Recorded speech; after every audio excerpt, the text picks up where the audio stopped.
Hello, YouTubers. Joe Kersey here. Now, according to all evidence independent of me that's available to me, I'll have to say it's on Wednesday, February 17th at 21:55 Eastern Time. It doesn't feel like that. It feels like it's Thursday morning, relatively, like actually fairly mid-morning. Because I woke up about, according to this clock, about 9:30 in the evening, after having had like 2 hours sleep, 2.5 hours sleep, and I felt like I had an incomplete night's sleep. I did the same thing yesterday, but I didn't feel like I had a complete night's sleep yesterday, so I went back to bed. I feel up and feisty, so Joe's going to stay up and be feisty for a while. Well, maybe all night, who knows? We'll see. Meanwhile, I'm going to talk to you all. Now, excuse me. Turns out I didn't take my atenolol at 4 o'clock in the afternoon like I usually should, so I went ahead and took it anyway. Well, it's a long half-life drug. It doesn't really matter when you take it. You take 7 doses of it to get up to that steady state. So it doesn't really matter,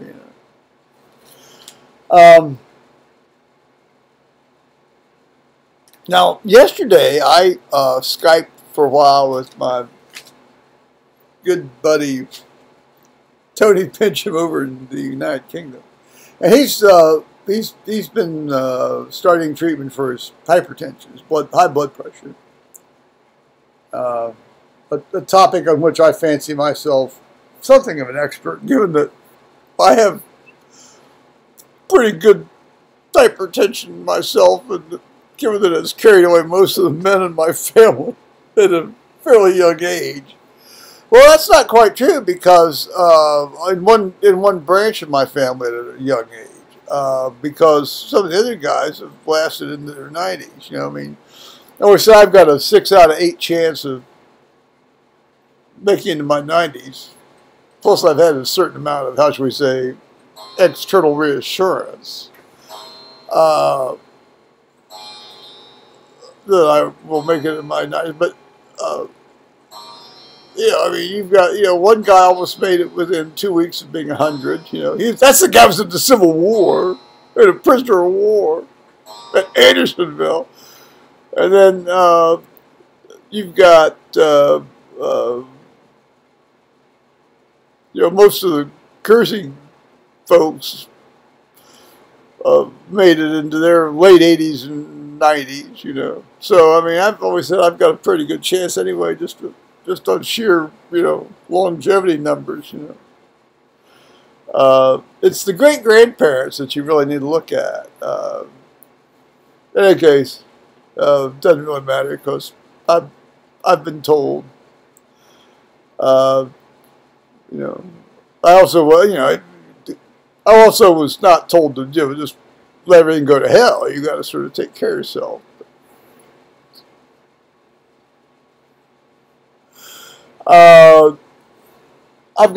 I actually have a little list here, folks. Or as I call you all, sweet souls. So,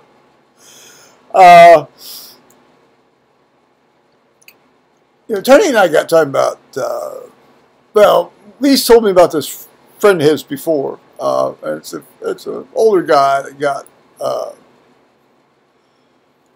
his time went on, the guy got demented, and then was taken advantage of by his, not Tony's, but his friends, relatives, took advantage of this guy.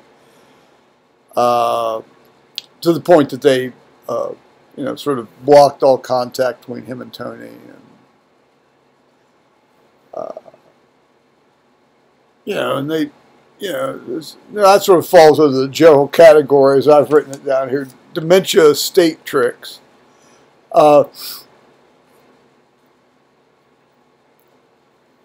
as far as I know, my mother made 3 wills during the course of her life.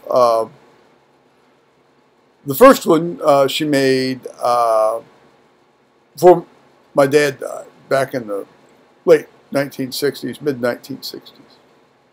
And they both made identical wills. I leave everything to my wife, I leave everything to my husband, that sort of thing. And then after my dad died in 1975, she made another will, probably sometime around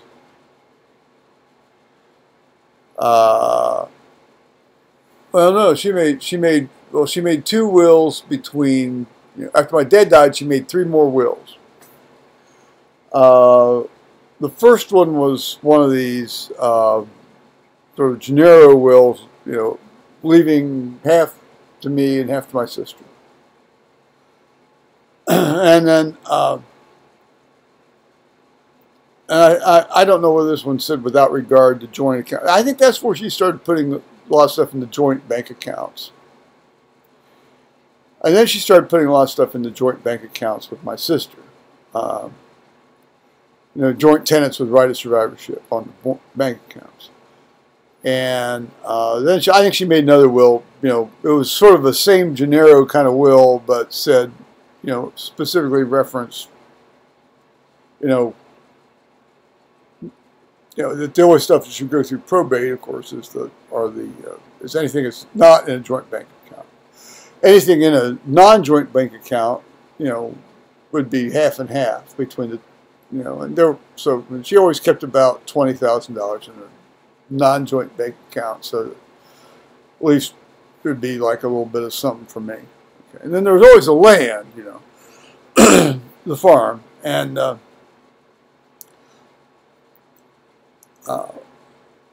I think she made then another one that specifically actually disinherited me. I mean, flat out, I'm not to get anything squat. And then that was the one that somewhere along the line, I think my sister and or her husband ran across. And then my brother-in-law drove down to Lebanon, Ohio, and took my mother into the lawyer's office and had her write another will. Or I guess she then wrote another will. Let's put it that way. I don't know whether he had her do that or what. Anyway, he was sort of the immediate agent of her arriving at the lawyer's office. At which meeting she made another will, which basically left everything half and half in the probate estate to Hal and myself, and then so I would get half of the land, and then whatever was left in the probate estate after all the joint bank accounts had gone to my sister. Yeah, and while my mother was in no way demented, believe you me, this woman was not demented. She was sharp as a tack right up to the very end. She was really good at playing possum, but she was sharp as a tack.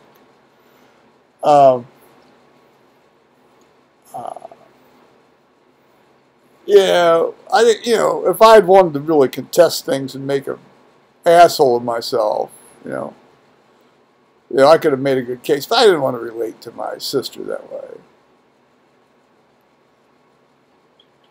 Shit the bed. Yeah, what a good, if I, in reality, she owes me up $435,000, but that isn't going to happen, so that's, my mother left a fairly sizable estate. You wouldn't have realized it, but she did.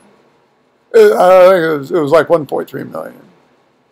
Of course, the government took about $300,000 of that.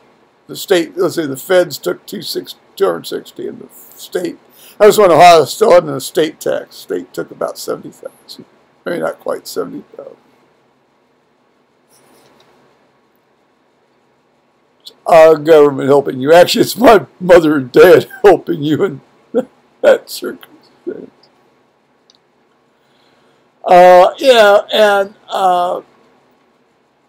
then there's always the thing about, where's the jewelry go? Well, I don't know. I mean, my mother had a couple of these an engagement ring and a wedding ring. And a lot of times she'd take them off and she'd put them up in a believe it or not, an ashtray. And, which was never used because nobody smoked. Well, nobody smoked after, all my dad's relatives died and stopped coming around. And for that matter, all her relatives died and stopped coming around. She kept it in the kitchen cabinets. And I didn't pay much attention to it because she'd take it on and off, and sometimes she had it on someday. I didn't pay that. It's wedding jewelry. I mean, I don't give a fuck about that. I thought it was pretty garish myself. I didn't find it a particularly pleasant piece of jewelry to look at if you have to look at jewelry. And, when the squad, finally carted my mother out of the house so they could fatten her up at the rest home, and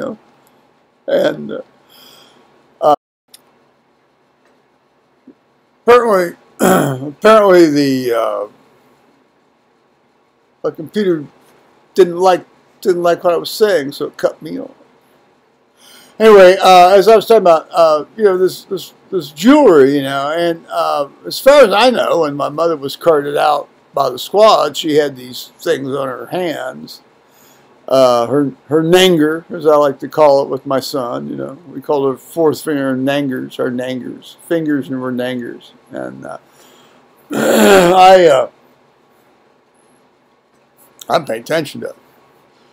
And my sister, finally after my mother was ensconced in the rest room, she says, well, where's mother's jewelry? So I don't know, I assume she either has it or it's in the ashtray back at the house, where she would take it off and put it sometime. Well, it's not there. I said, well, okay, I don't know where okay, so, then I don't know where it is. I think there was always that suspicion that I would. First of all, if I was going to steal a piece of jewelry from a family member, I wouldn't have stolen something like that. I wouldn't have wanted something that ugly. I wouldn't have done it anyway, but I wouldn't have, I certainly wouldn't have taken that. Give me a break. I still don't think she ever really quite believed me. I don't know, maybe she did, I don't know. It's hard to tell with her. God bless her.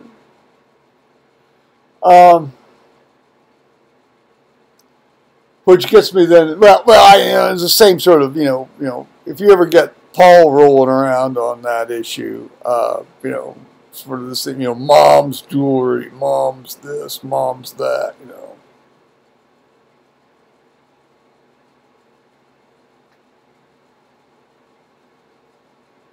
Come on, people. So this gets into the, how do you relate to your only remaining living close family member? Of your generation. Obviously, I relate very well to my son and grandson. I think I do anyway.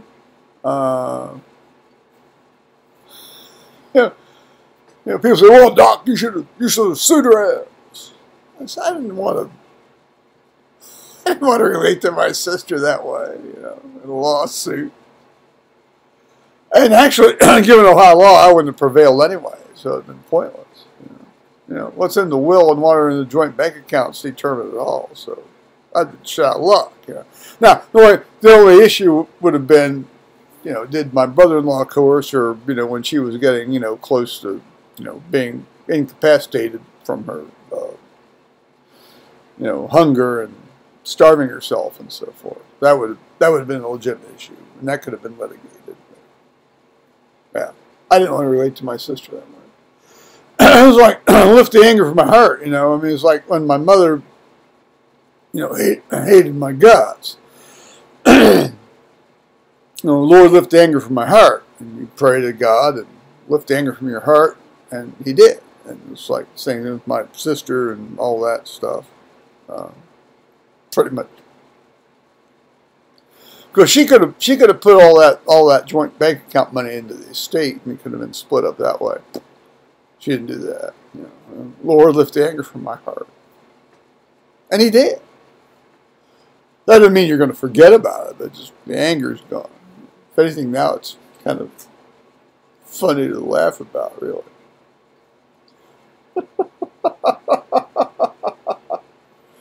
Oh, now this morning, yes. Let's put it this way. The morning of Wednesday morning, at first light, I went down to get the mail because I hadn't gotten the mail on Tuesday. And Paul, Paul wasn't working, so he didn't go. Neither one of us had left really the house since Sunday afternoon. And so I went down, and the mailbox is lying on its side on the edge of the road.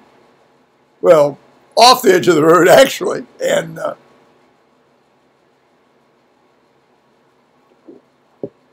it turns out that clearly some truck, and it had to have been a pickup truck because it was a pretty direct shot on the mailbox, and the mailbox sitting up where it was would have had to have been a pickup truck height, side view mirror size, height thing. It's got a big dent in the thing, and of course the door can't close now. Then it knocked one side off the wooden platform. Interestingly, the far side, not the near side, of the impact. And which I guess makes a lot of sense because, you hit it and then sort of on the far side it goes up, And the side view mirror is about, maybe there's a piece of about 30 yards down the road, and there's a piece of about 40 yards down the road. Well, the major part of it is, and these are one of those electric side view mirrors, that's about a $600 part. So some guy's got to have a repair bill. But what I wanted to do is I want to look for the magnetic thing that said 7970. He had two, the Igel guys had two side view, or two magnetic things on things that 7970 on them. I couldn't find it, but things are going to melt here in a couple of days, and I think maybe they'll appear after the snow melt. Either that or stuck to the truck and it's been carried off. This guy that hit this mailbox. And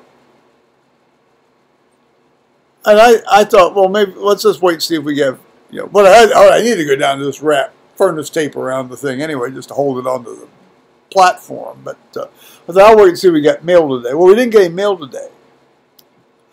But apparently there wasn't any note in there from the mail carrier-ess. And she tends to be a bit touchy about things like this. Because it just says Igel, it doesn't have my street number on it. And I could just see her saying, well, I can't deliver it if it doesn't have your number. I can just see her, because that's the kind of thing she pulls from time to time. So, that's a story in progress. We'll have to see how that works out. Well, I want to tell you a couple stories.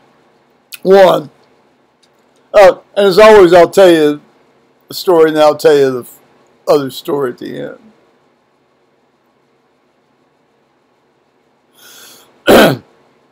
As you know, Dan Fry and I did this movie together. Well, he did the movie. I just gave him some raw material. And the movie was Gay and Gray. Then he's recently done a couple of movies here, pieces about, coming out videos. I won't say it was, completely addresses the genre of coming out videos, but his point being that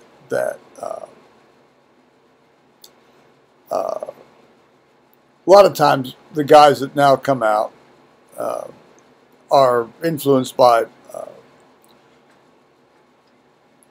people in the media or who are in popular culture that are openly gay, and how that's a help or a role model or this, either positive or negative about it. Excuse me. Well, as somebody who's basically never overtly identified or tried to imitate individuals in popular culture, I mean that it didn't really resonate with me. I understood his point, but it didn't really resonate with me. I mean the actual point. I mean that wasn't when I came out. That really didn't have anything to do with my coming out. Story, situation, saga. Watch my August autobiographies, and you'll get all the poop on that back from 2014.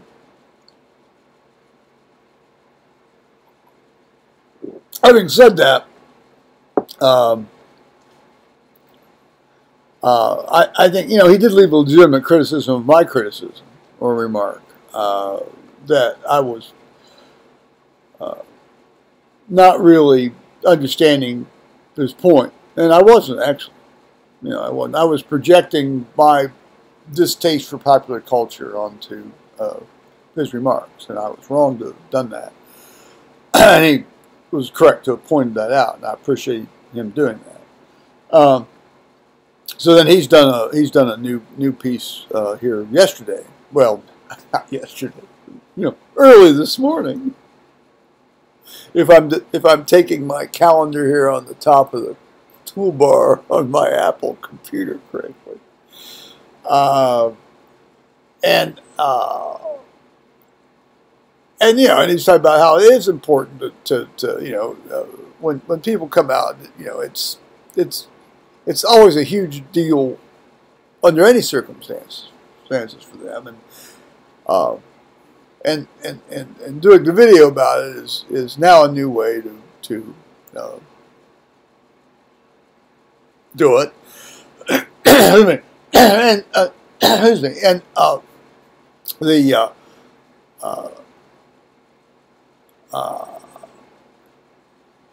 and some people are influenced by popular culture, and I'll grant that. Obviously, that's the case. I was just thinking, well, if you got to have, if you're going to be influenced by popular culture, if you're a young gay man coming out, in today's world, and you want to be actually actively influenced by popular culture, sort of being, imitating Tom Daly or Steve Grand, you can do a lot worse. I mean, you could do that. That's a lot better than some of these real, John Inman, Flitty, guys, that were, as he pointed out, the only available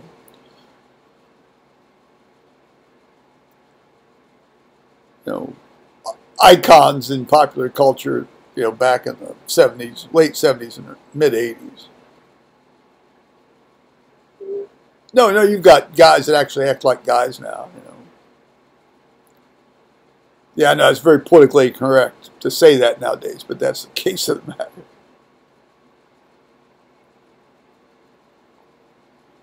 Let's see. Now we get to the story. And I had thought about this a long time, and Tony Finch and I were talking about this, well, I guess this afternoon. I thought,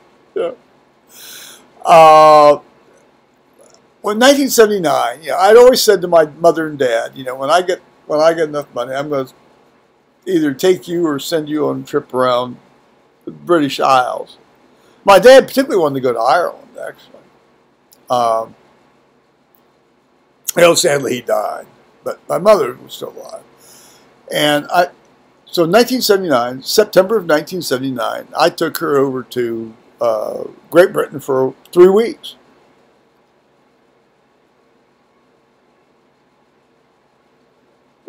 Now, if any of you who like to, how shall we say, in the eventide, drink fairly heavily after driving around crowded roads, which amounts to about 5 hours a day, because of course you're not driving all that time. You're walking around, looking and thinking and talking and things.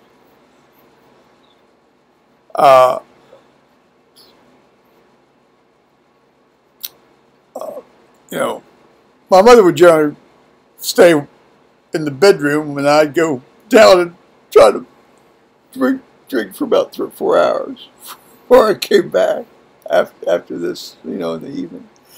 Well, anyway, this is our last night in Great Britain, and the next morning we were going to drive down to the airport, turn the car in, and get on a big aluminum tube and be thrown across the Atlantic Ocean to Chicago. Yeah, and this was in Buckinghamshire. It was about 40 miles outside of London, which basically means it was about 120 miles outside of the center of London. Well, no, that would be about 80 miles outside the center of London. London's a big damn city, guys. You try and drive across that one day, I challenge you to do that in less than 8 hours. Assuming you don't know where you're going.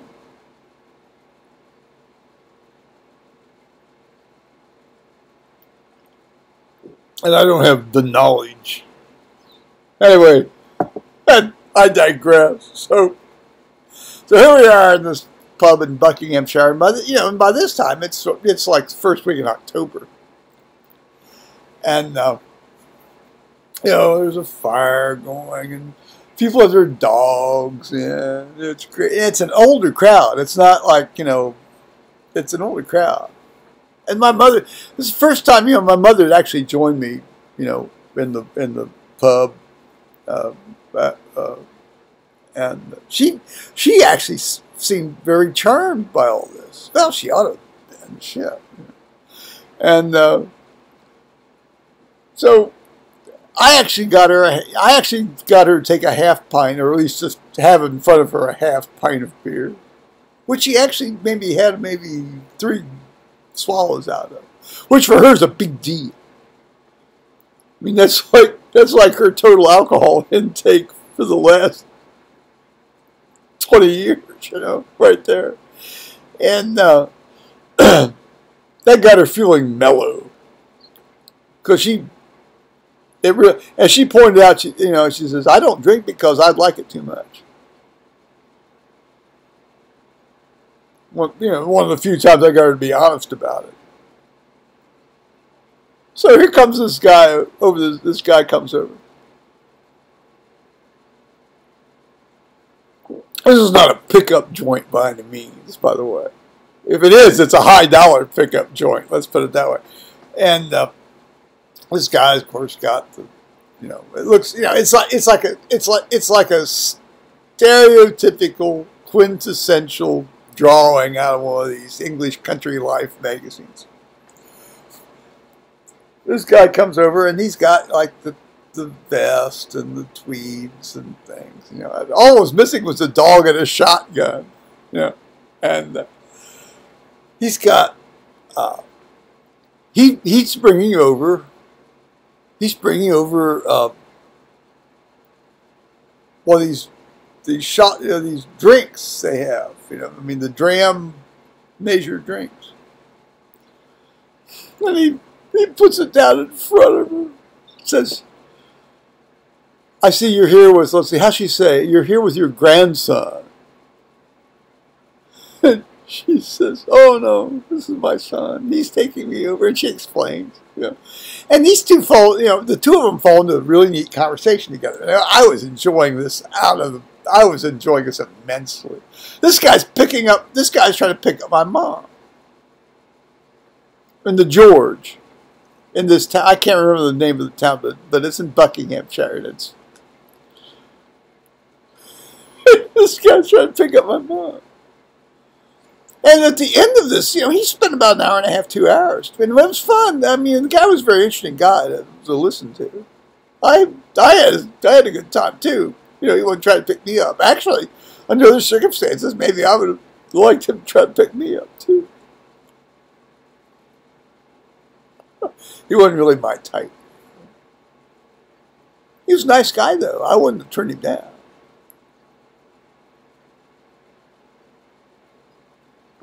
And my mother was getting this huge charge out because she knew what was going on.